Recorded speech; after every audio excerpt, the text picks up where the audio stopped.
pay with your phone, you need the new Unlimited Cashback Bank account. This is an NBC News special report. Here's Lester Holt. Good afternoon. We're coming on the air with breaking news. The first public remarks from President Trump following the U.S. military strike that killed Iran's top general. Let's listen to the president in Florida. Soleimani was plotting imminent and sinister attacks on American diplomats and military personnel, but we caught him in the act and terminated him. Under my leadership, America's policy is unambiguous to terrorists who harm or intend to harm any American. We will find you. We will eliminate you. We will always protect our diplomats, service members, all Americans, and our allies. For years, the Islamic Revolutionary Guard Corps and its ruthless Quds Force under Soleimani's leadership has targeted, injured, and murdered hundreds of American civilians and servicemen. The recent attacks on U.S. targets in Iraq, including rocket strikes that killed an American and injured 4 American servicemen very badly, as well as a violent assault on our embassy in Baghdad, were carried out at the direction of Soleimani.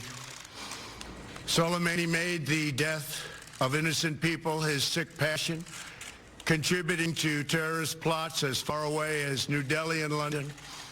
Today we remember and honor the victims of Soleimani's many atrocities, and we take comfort in knowing that his reign of terror is over. Soleimani has been perpetrating acts of terror to destabilize the Middle East for the last 20 years.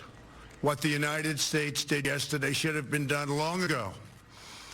A lot of lives would have been saved. Just recently, Soleimani led the brutal repression of protesters in Iran, where more than 1,000 innocent civilians were tortured and killed by their own government. We took action last night to stop a war. We did not take action to start a war. I have deep respect for the Iranian people. They are a remarkable people with an incredible heritage and unlimited potential. We do not seek regime change. However, the Iranian regime's aggression in the region, including the use of proxy fighters to destabilize its neighbors, must end, and it must end now. The future belongs to the people of Iran, those who seek peaceful coexistence and cooperation, not the terrorist warlords who plunder their nation to finance bloodshed abroad. The United States has the best military by far anywhere in the world. We have the best intelligence in the world. If Americans anywhere are threatened, we have all of those targets already fully identified, and I am ready and prepared to take whatever action is necessary. And that in particular refers to Iran. Under my leadership, we have destroyed the ISIS territorial caliphate. And recently, American Special Operations Forces killed the terrorist leader known as al-Baghdadi. The world is a safer place without these monsters. America will always pursue the interests of good people, great souls, while seeking peace, harmony, and friendship with all of the nations of the world. Thank you. God bless you. God bless our great military, and God bless the United States of America. Thank you very much. Thank you. Mr. President, you say you do this. President taking no questions, making those brief remarks. His first remarks since the killing of Qasem Soleimani, the top general in Iran. He was attacked in an aerial ambush in Baghdad. The president saying he took the action to stop a war, not to start a war. Let's go to Chief Foreign Affairs Correspondent Andrea Mitchell in our Washington newsroom. What's your first take here, Andrea? Well, I think exactly that, saying that he is not trying to start a war, he's trying to stop a war. So saying that they were playing defense, not specifying obviously the intelligence or what was the imminent threat, but we've been told by officials at various departments around town, including the State Department, that there were dozens, if not hundreds of Americans, diplomats, civilians, as well as U.S. military, who were at risk, they say, imminently under threat. They claim, of course, the most recent being the siege of the embassy, the Baghdad embassy, which is the largest embassy in the world, and as well fortified as it was, it did take 2 days, and fortification of 100 Marines coming in, and then more troops going to Kuwait nearby. Also, our Pentagon correspondent Courtney Kuby reporting today that 3,500 remaining U.S. troops from Fort Bragg are going to be deployed, the last part of that rapid global response force going to Kuwait, ready to go into Baghdad if necessary and into the region. Fortifications at embassies around the world, Lester, as well as higher security U.S.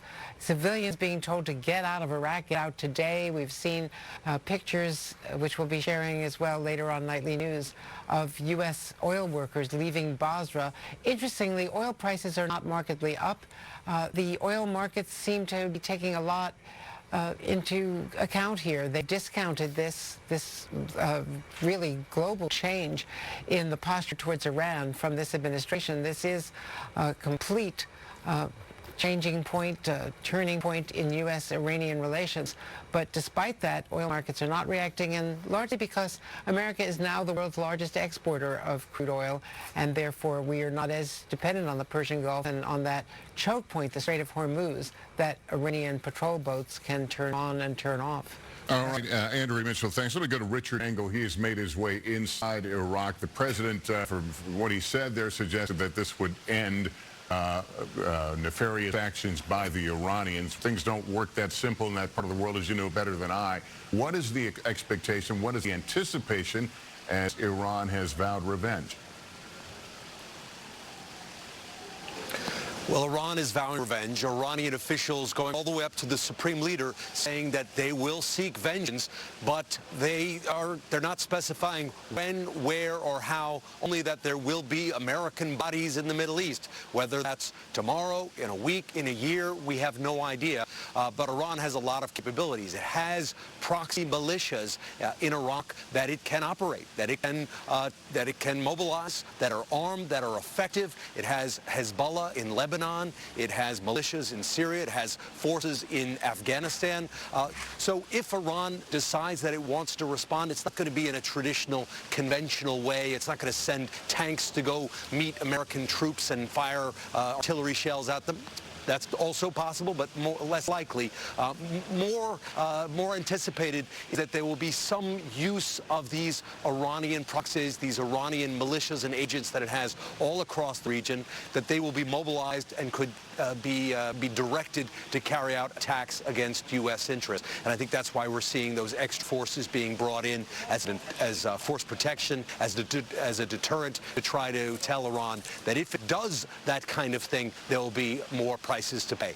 But the next 48 hours are going to be very volatile in Baghdad and in Tehran because what's expected to happen tomorrow, right near the U.S. Embassy that saw protesters backed by Iran, backed by these Iraqi pro-Iranian militias, those protesters are going to go out on the streets tomorrow, and they are going to commemorate the death of Qasem Soleimani and one of the Shiite militia leaders who was killed with him at the Baghdad airport in this American drone strike.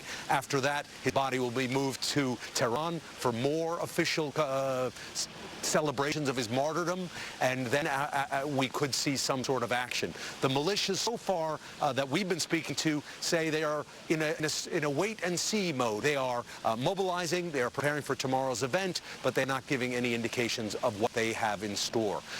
But the president of Iraq, the official leadership, they're calling for calm. They are saying that cooler heads need to prevail, that this period should not send Iraq deep into a spiral of violence. They worry that it could provoke another civil war, another outbreak of violence in this country. So you have the government calling for calm, militias mobilizing tomorrow, and the U.S. Embassy on its highest possible state of alert starting now. Richard Engel in Iraq, thanks. Let's go to Hallie Jackson, our chief White House correspondent. Hallie, a couple things to note. That first of all, that statement was put together rather hastily. I know you guys got late word it was happening. But also the president seemed to measure his words very carefully. Didn't take questions, and his level of threats or warnings toward Iran seemed to be somewhat tempered. Did you pick up on any of that?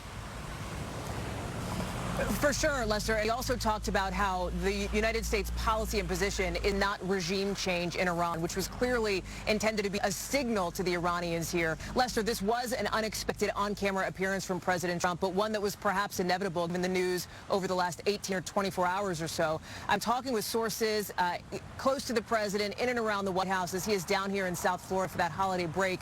They tell me that the president was making calls to his friends, to his political allies this morning, making the same defense you just heard him lay out the American people of why this strike happened. I'm told the president is feeling resolved, confident in his decision, no hesitation, no regrets, that this was the right move for him to make, despite some of the fallout you were already seeing overseas and the fallout here at home as well. Because what's happening now politically, the president is facing serious criticism from members of Congress for not notifying certain key members of Congress, certain key Democrats and Republicans in advance of the strike, and for not seeking congressional authorization as well. I'm told the president has no concerns about the authorization piece of it, that they feel like, the White House feels like they are on solid footing and solid ground with carrying out this strike. The question now that the president will have to answer, and you're right, he did not take questions, Lester, which was different when you and I spoke the night that the president, or the day the president announced the death of another highly wanted terrorist, Abu Bakr al-Baghdadi.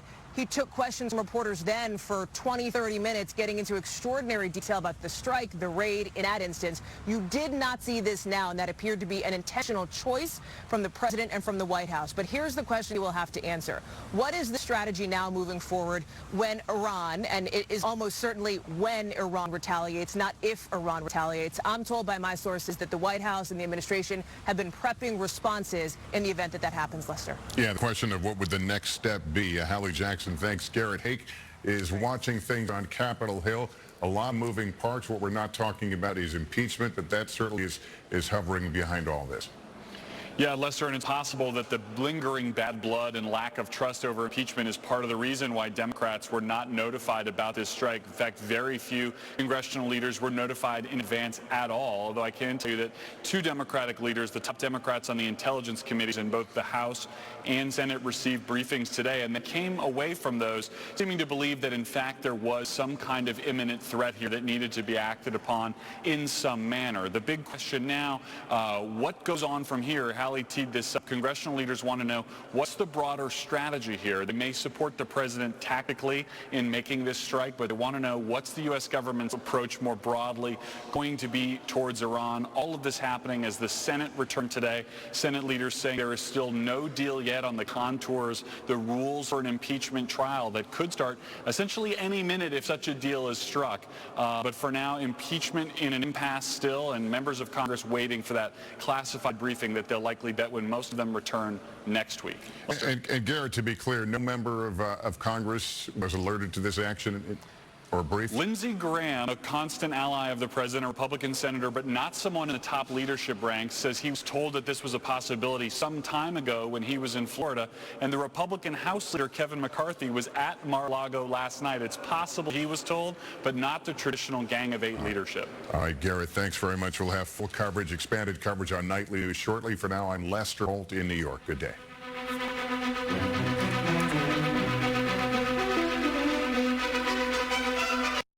Do you have a favorite child?